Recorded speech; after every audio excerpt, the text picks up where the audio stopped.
Hey everyone, the Gaminator here. This story of the railway series we're reading is called Gordon's Whistle. Gordon was cross. Why should Henry have a new shape? He grumbled. A shape good enough for me is good enough for him. He goes gallivanting off to Crewe, leaving us to do his work. It's disgraceful. And there's another thing. Henry whistles too much. No respectable engine ever whistles loudly at stations. It isn't wrong, said Gordon, but we just don't do it. Poor Henry didn't feel happy anymore. Never mind, whispered Percy. I'm glad you're home again. I like your whistling. Goodbye, Henry, called Gordon next morning as he left the shed. We are glad to have you with us again, but be sure and remember what I said about whistling. Later on, Henry took a slow train and presently stopped at Edward's station. Hello, Henry, said Edward. You look splendid. I was pleased to hear your happy whistle yesterday. Thank you, Edward, smiled Henry. Shh. Can you hear something? Edward listened. Far away, but getting louder and louder, was the sound of an engine's whistle. It sounds like Gordon, said Edward, and it ought to be Gordon, but Gordon never whistles like that. It was Gordon.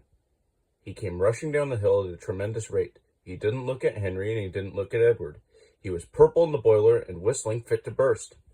He screamed through the station and disappeared. Well, said Edward, looking at Henry. It isn't wrong, chuckled Henry, but we just don't do it. And he told Edward what Gordon had said. Meanwhile, Gordon screeched along the line. People came out of their houses, air raid sirens started, 5 fire brigades got ready to go out, horses upset their carts, and old ladies dropped their parcels.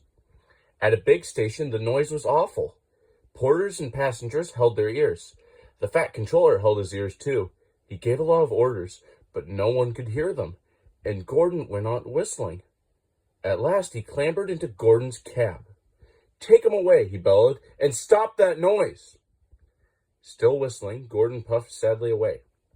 He whistled as he crossed the points. He whistled on the siding. He was still whistling as the last deafened passenger left the station. Then 2 fitters climbed up and knocked his whistle valve into place. And there was silence.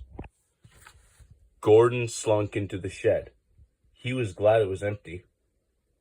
The others came in later. It isn't wrong, murmured Henry to no one in particular, but we just don't do it. No one mentioned whistles. Thanks for watching this video, and I will see you for the next story. Goodbye.